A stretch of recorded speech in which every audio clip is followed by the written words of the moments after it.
truth untested is only a theory. We live in a world that is so full of knowledge and access to knowledge through the internet, books, and everything else. We can access it within minutes. But the problem is, with so much access to knowledge, if the knowledge that we see as truth has remained untested, it still remains a theory. There's a lack of conviction and there's a lack of substance to that knowledge and understanding.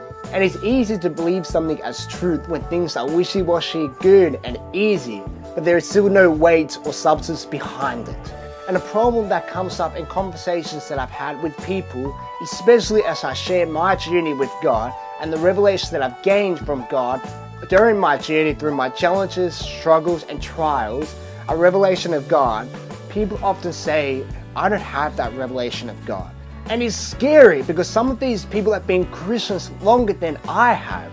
And they've been telling me that they're just living off the knowledge of God. They're living off the fumes of other people's understanding and revelations of God. And you know what? Credit to them for sticking it out in this relationship with God. But I believe they're missing out on so much more that God wants for them, which is an intimate relationship with Him, understanding His heart and understanding that He is there for them on a journey with them, walking them into their purpose and their God-given dream for them. And my motivation in ministry is to help people on this journey with God, and especially to help people gain an understanding and revelation of God that becomes so real, so undeniable, that it creates concrete conviction for them that they can never turn away from it. And with this in mind, I just want to encourage you from the story of Job with some gold nuggets that I've been discovering in the story of Job. You see, Job was a faithful man who had a blessed family, blessed land. He had the life that you want to dream of, And the enemy came up to God and said, the only reason Job worships you is because he has everything he needs and you've given everything to him. If you take away all those things, he will curse you. So this was sort of a test of Job's faith. And God said, okay, you can do whatever you want, but do not touch the man himself. So the enemy kills off all his cattle and all the goods that he has. So he becomes poor and broken. And he even kills off all his kids and leaves only his wife. And the very wife tells him, why don't you curse God because of what he's done for you? And it's crazy. And all of a sudden, he makes it worse.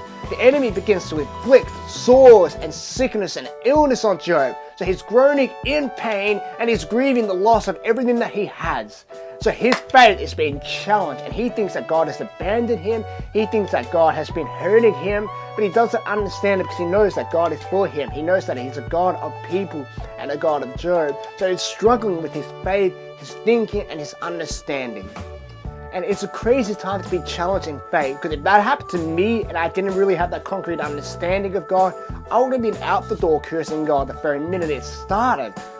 But this is why this story is so interesting and so challenging to our very own faith, and it could bring in insight to how Job reacted to this situation and responded to this situation. So here are some gold nuggets that I've gained from the story of Job as he wrestled in this very challenging time of faith. The first gold nugget is jump in the deep end and be willing to test your faith. As we jump into hot water, just like a tea bag going into hot water, we see what comes out of that. We see what is inside the person and what comes out. So as we build our faith, as we continue to grow in our faith gets tested. And what we have built within us comes out in those very situations that we are tested. Do we still trust God? Do we still press into God despite times of struggles? Do we still rely on God, or do we turn away? And the second gold nugget is to challenge your thinking. Why do I believe what I believe? If we don't challenge our thinking, we don't grow and increase and enlarge our capacity to understand God. We don't add substance to why we believe what we believe. And there is a great quote that comes from Job in this story when his wife says, why don't you curse God? Job says, why should we just accept good from God and not bad?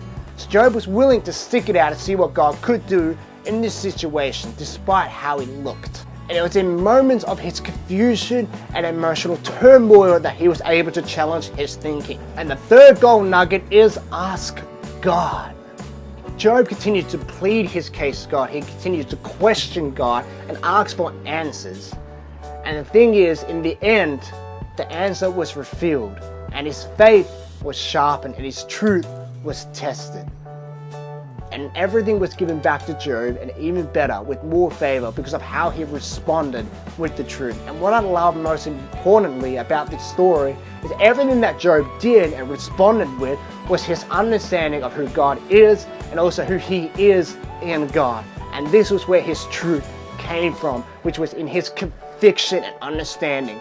So now Job can walk around with his head up high, knowing the truth even more, knowing his conviction is even more of a conviction because of what he went through, and that he was able to stand firm, and that the truth was able to stand strong under this time of struggle. So truth untested is only a theory. So let's see what truths you hold, what you see to believe, and let's see if it can hold up to the scrutiny and the challenges of life, and see how God can come through to sharpen your thinking, sharpen your faith, and let that truth become concrete in your life.